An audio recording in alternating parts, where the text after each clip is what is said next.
yang 39 yang di Polda yang sudah kami akses dan sebagian besar diantaranya sudah kami berikan bantuan hukum. Sampai dengan detik ini belum ada kepastian kapan akan keluar, dan tidak ada alasan secara hukum sampai saat ini yang kami terima kenapa mereka belum bisa keluar. Prosesnya pun ya kami pikir bukan proses yang betul-betul diatur dalam hukum acara pidana gitu ya. Jadi ya tidak transparan, dan kami tidak melihat ada proses yang akuntabel juga di situ. Tadi Mas Fadil kan bilang masih ada yang ditahan ya dan masih belum tahu kapan ininya. Itu kalau kira-kira dari LBH sendiri dan juga Kontras, percepatannya untuk langkah selanjutnya, percepatannya biar bisa lebih cepat dibebaskan itu seperti apa, kira-kira langkah lanjutannya apa? Ya, langkah yang kami dorong sementara ini adalah karena kami pandang langkah atau proses yang bergulir melalui mekanisme internal itu bisa, berdasarkan pengalaman kami, belum terlalu optimal. Kami mendorong, tadi sudah disampaikan, pihak-pihak atau lembaga-lembaga negara independen khususnya yang punya tugas maupun fungsi pengawasan terhadap kepolisian untuk mengambil sikap di sini.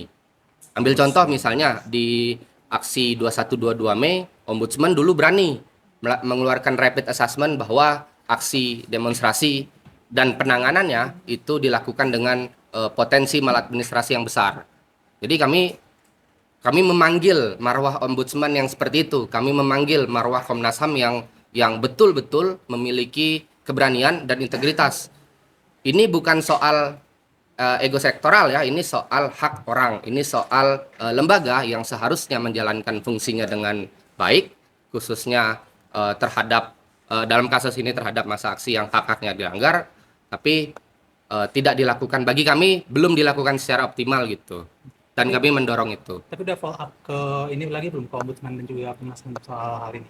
Ya, karena ini bergulir dengan cepat, pengaduan secara formal memang belum kami masukkan.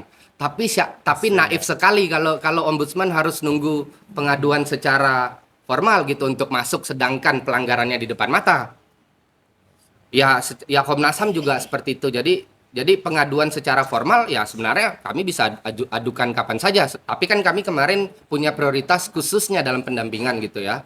Dan kami juga melakukan komunikasi secara formal gitu, maupun secara informal, agar ada proses yang diawasi oleh lembaga negara independen, khususnya dalam kasus yang terjadi malam tadi. Maaf, komunikasinya berarti ke siapa tadi, Mas? Komunikasi ke pihak-pihak yang lembaga-lembaga negara tersebut, ke pihak Ombudsman, ke pihak Komnas HAM yang tentunya mungkin punya akses ya terhadap informasi terkait penanganan perkara atau penanganan aksi demonstrasi kemarin.